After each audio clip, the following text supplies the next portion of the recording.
Mangini for president. Do you know what I like to do when I have something on my mind?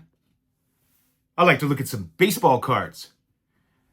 First, there's only a few days left to vote for hobby president. The election will end when a U.S. president has been announced a winner. So it could go on past November the 5th, but hopefully it'll end on November the 5th. I want to thank everybody who has supported me, who has mentioned me, who has voted for me. I really appreciate it. It's a very tough race. Sports Card Shack and I are at the top by a long shot, but we are neck and neck. So it's not too late to keep voting. Vote, refresh, vote, refresh, vote, refresh over at sportscardradio.com. Scroll down to the hobby elections. So I have something on my mind I wanted to talk about. I wanted to talk about YouTube and the sports card community and YouTube creators, content creators.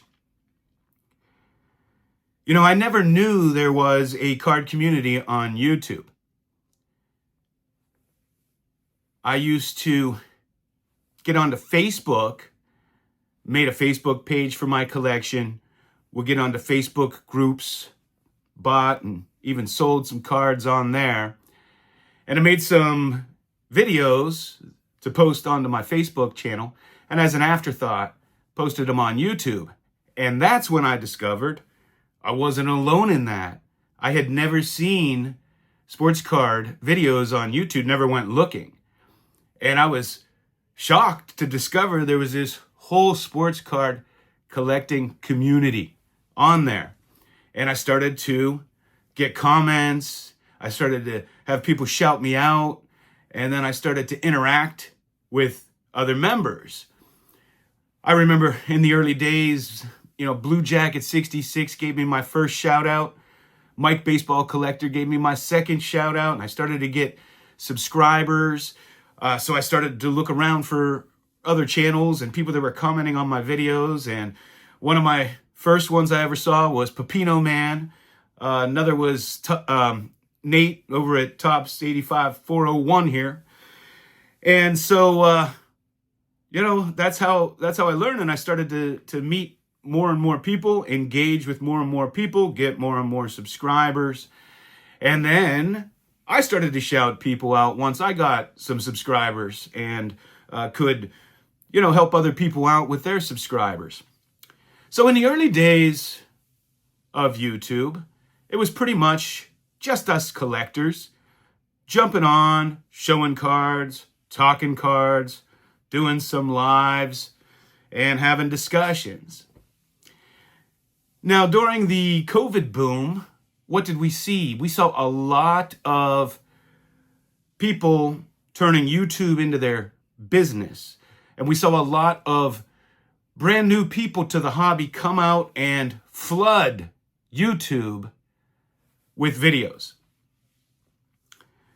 Now, the irony is that the people who ended up with the biggest channels and having the biggest voices in our hobby were the people who just started getting into cards and who knew the least about of cards. They had the least amount of knowledge about cards and about the hobby. But they blew up. And I don't know what it is with the algorithms on YouTube, but if you just get on there and you search sports cards, it was always all the newbies that come up for people looking for this content, maybe new people coming into the hobby. So, probably 6 videos out of the top 10 will be Jeff Wilson telling you what to invest in at that time. And these guys, they proved to be really, they showed their lack of knowledge and they proved to be wrong a lot of times. Jeff infamously said to invest in Bo Bichette of the Los Angeles Dodgers because the Dodgers were going to the playoffs and could go to the World Series and his cards would go up. And of course, we all know Bo Bichette never played for the Dodgers. Things like that. Investing in Will Greer and all these rookie quarterbacks that didn't pan out. And then we saw this big boom and people paying six figures for Justin Herbert. And now that the hobby is down, you know, where Justin Herbert's cards have come down tens of thousands of dollars, and those of us older school collectors, we're trying to tell everybody this is insane, you're going to get burned. You know, these cards were priced like these guys were all going to be, you know, better than Tom Brady. They were selling for more than Tom Brady, and of course we know Tom Brady's probably a once-in-a-lifetime quarterback, maybe a once-in-the-NFL quarterback. You never know. But there's certainly not a Tom Brady drafted every year. When you got these guys selling for more than Patrick Mahomes, obviously something has to give. But the thing about these newbies who came on, had ticker symbols on the bottom of their videos, had newsletters that they were selling you what to invest in, what to buy. They were selling you on their investment schemes.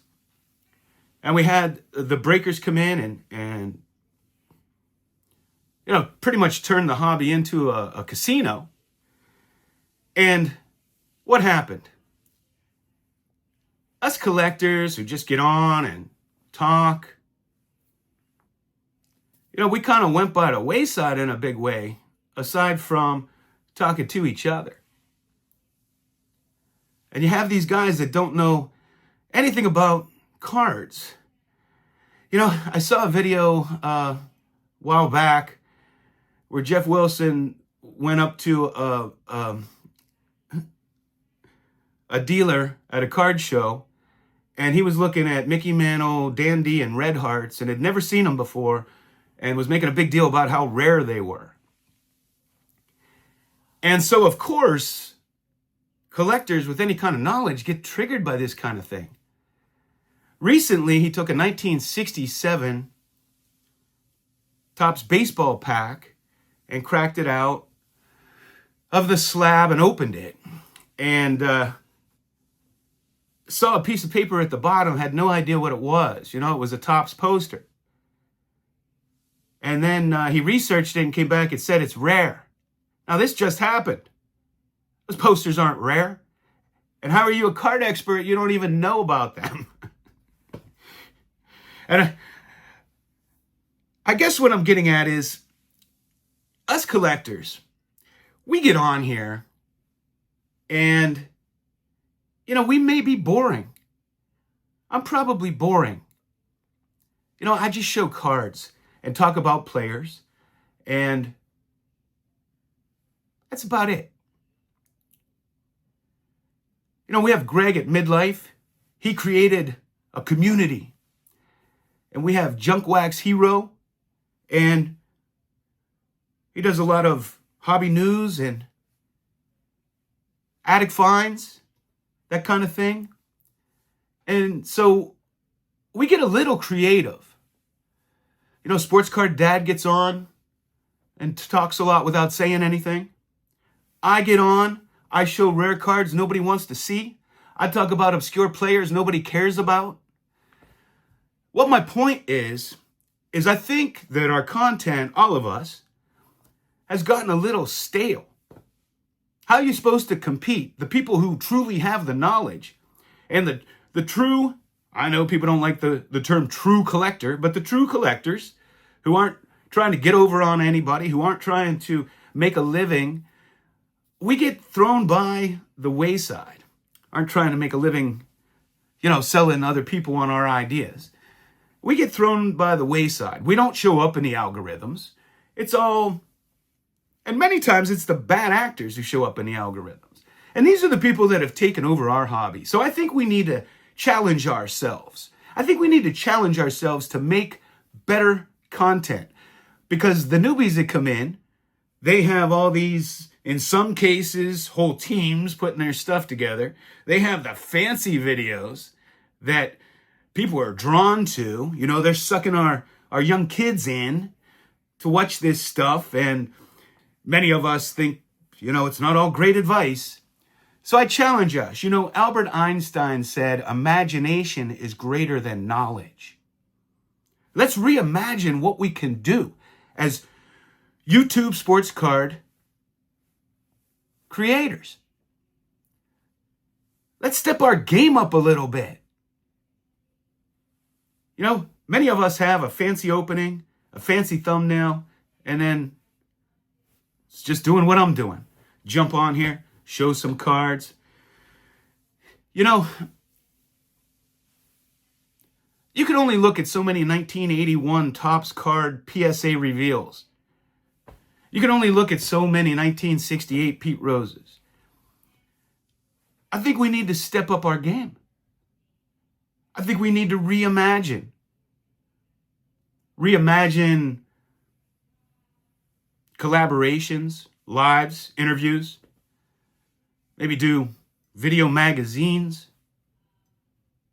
So that's my challenge to the sports card YouTube collecting community. Let's get a better message out there for new people coming into the hobby. Let's educate. Let's have a voice of reason, for God's sakes.